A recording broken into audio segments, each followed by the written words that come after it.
আজকে আমি আছি বিখ্যাত কিংস কলেজের সামনে।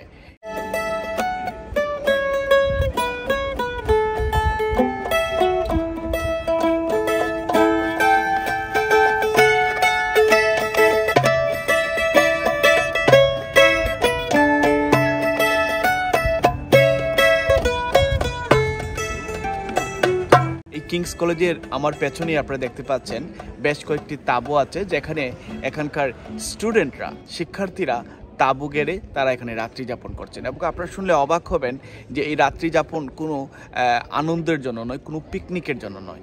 এটি হচ্ছে অসহায় ফিলিস্তিনে যারা অসহায় আছেন, নির্বিচারে যাদেরকে দুনিয়া থেকে যেতে হচ্ছে, এই তাদের জন্যই তারা এখানে এসে জড়িত হয়েছেন এবং গত 10 থেকে 14 দিন পর্যন্ত তারা এখানে আছেন, আগামীতে আরও থাকবেন। তাদের উদ্দেশ্য হচ্ছে যে বিশেষ করে তারা ইউকে গভর্নমেন্টের প্রেশার ক্রিয়েট করছেন, পৃথিবীর বিভিন্ন গভর্নমেন্টের প্রতি প্রেশার ক্রিয়েট করছেন, যারা এইসব নির্বিচারে হত্যার পেছনে ফান্ডিং করছেন, সেই ফান্ডিং যাতে বন্ধ হয়।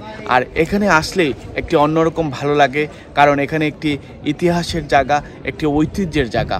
এবং আপনারা জানেন কেমব্রিজ ইউনিভার্সিটির কিংস কলেজ সহ এখানে একই সারিতে প্রায় 30 থেকে 33টি কলেজ আছে, যে কলেজটি প্রত্যেকটি কলেজে তার নিজস্ব স্ব জায়গা থেকে তারা পরিচিত এবং বিখ্যাত। আর এই রাস্তা দিয়ে হাঁটলেই তাদেরকে পাওয়া যায়, স্টুডেন্টদের পাওয়া যায় যারা এই গ্রীষ্মের ছুটিতে বাড়িতে যাননি, তারা এই লাইটের নিচে বসে তারা তাদের নিজের, অনেক সময় কেউ গান চর্চা করেন, কেউ বাদ্যযন্ত্র বাজাতে জানেন, তারা চর্চা করেন, সেটাই তাদের ভালো লাগে। আজকে আমরা এখানে এসেছি, তাদের এই জিনিসগুলো দেখে আমাদেরও ভালো লেগেছে, আর তাই আপনাদের সামনে সেটা আমরা তুলে ধরেছি।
Working with the Palestine Support Group for a long time, and when I heard that the students were going to put this camp in, I thought as an environmental activist and activism for general social change, I'd given them my support, and so here I am, day and night, rain, shine, whatever.